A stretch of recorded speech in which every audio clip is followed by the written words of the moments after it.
The Japan Meteorological Agency has said an earthquake measuring a preliminary magnitude of 6.1 has hit the coastal area of Iwate Prefecture in northern Japan. A tsunami warning had not been issued and there have been no reports of damage.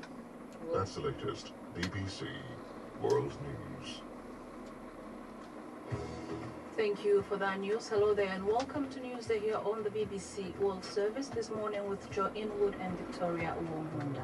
In a moment, we'll be bringing you all the latest developments from the Middle East with suspected Israeli strike against Iranian consulate in Syria and the deaths of humanitarian aid workers in Gaza.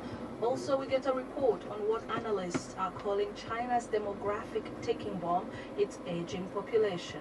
Google your browsing history and a lawsuit. That's all that Nick Marsh has for us from Business Desk in Singapore. And Isaac Fannin will bring us all the latest sport news.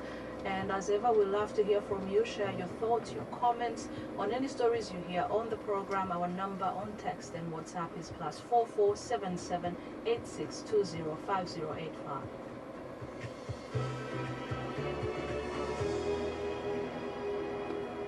But we start in the Middle East, where Iran and Hezbollah have vowed revenge for the airstrike that killed a senior commander of Iran's Revolutionary Guard in Syria.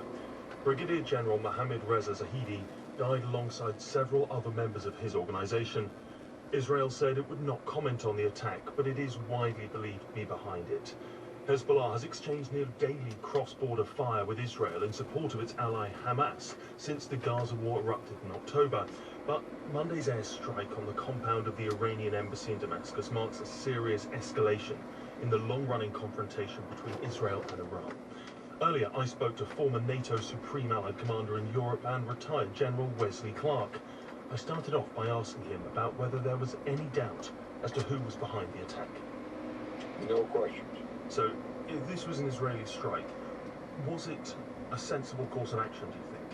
I think it was very sensible. I think that Israel is going to have to take action to eliminate or at least reduce the threat on its northern front in Lebanon. And that threat is driven by Iran and its agent Hezbollah. And once you add to Damascus, where the leadership were coordinating that action. So I think it would fall under the action, under the category of preemptive action by Israel. And I think given the fact that there's been heavy rocketry back and forth for months coming out of southern Lebanon and Syria, I think Israel is certainly justified in taking this kinds of action. The two generals that are said to have been killed in the strike, what do you know about them? Only that they're very high-ranking in the Quds Force. Is there not a danger that this sort of action, whilst having an impact on the ability of the Quds Force to operate in southern Lebanon at that moment, and that is clearly escalatory and is going to get a response from Iran that could make the situation far worse overall? I think the issue for Israel is to be able to deal with existential threats on its south and north. Israel still hasn't cleaned up the situation with Hamas in the south. That action has been fed by Iran, and Iran is preparing and working on an action from the north as well. So Israel recognizes that it's dealing with existential threats on two fronts, plus conflict on the West Bank. So Israel is going to take military action before it waits to be attacked from all sides. It strikes me, and it's always seemed that actually the interesting thing about when you've heard these speeches from Hassan Nasrallah and you see the action that has come from Hezbollah, that actually it's been relatively low level, far lower level than many people have predicted.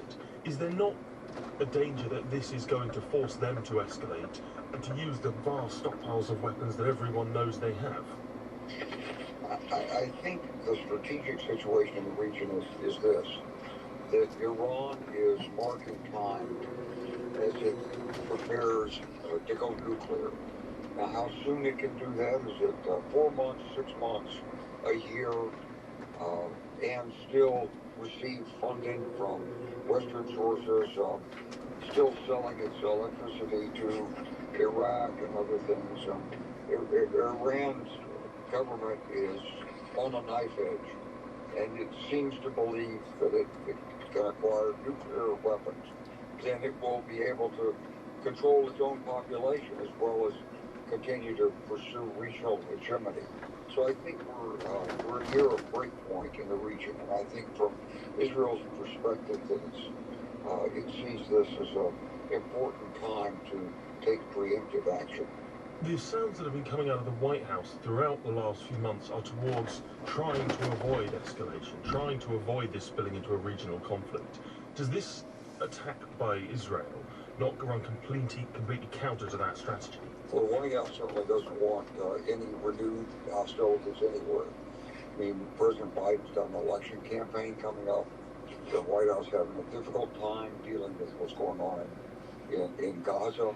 And of course, the White House doesn't want escalation. But Israel's national interests and America's national interests are not always congruent.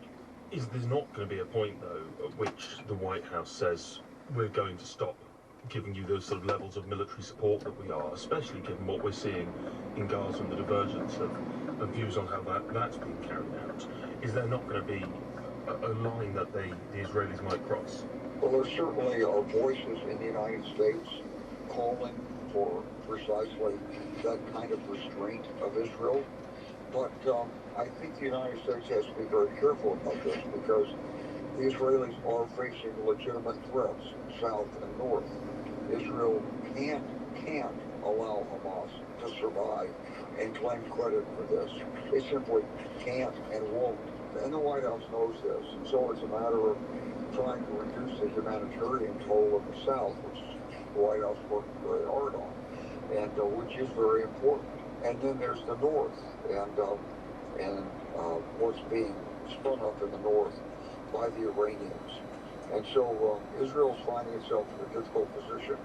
It knows that its security is its own responsibility, first and foremost, and especially after what happened on October 7th, I think it's not possible for Israel to simply stand back and wait to absorb another punch. Is it not the case, though, that the lesson that we should be taking from what's happened since October the 7th is that a simply military response and the huge humanitarian toll that it's taken on the people of Gaza is going to be counterproductive? That the lack of the loss of international support that we've seen for Israel surely suggests that their strategy is back.